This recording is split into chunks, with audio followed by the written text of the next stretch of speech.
regret to say that I think the change in the LBW law has turned out to be the most disastrous piece of legislation in my time. And I'm afraid I must confess that in my infancy, to my everlasting shame, I was in some small degree party to it. I thought then, and still think, that something had to be done. Well, for some years, the change achieved its object, but the administrators of the day had clearly failed to examine in sufficient depth the possible byproducts of their brainchild. It has helped disproportionately the bowlers who bring the ball into the bat. It has unquestionably, in my opinion, reduced offside play. And the change in the law did not stop padding up outside the offside. The only difference being that batsmen started to do it on the front foot instead of on the back foot.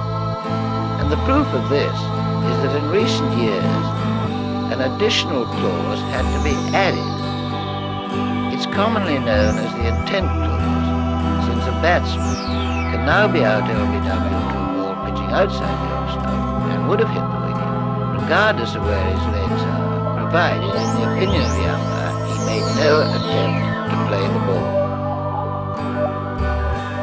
Another thing has developed over the years, which I think has been detrimental to the game, the realization of batsmen that they are less likely to be given out LBW when playing forward.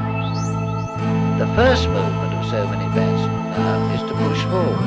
This must restrict the range of stroke play and eliminate, or at least make extremely difficult, some of the most profitable strokes off the back foot.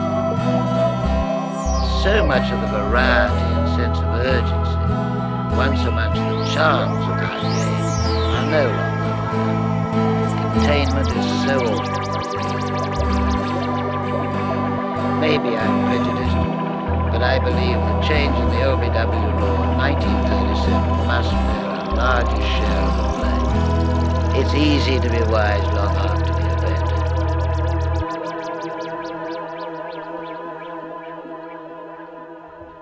Next time, we shall be dealing with no balls.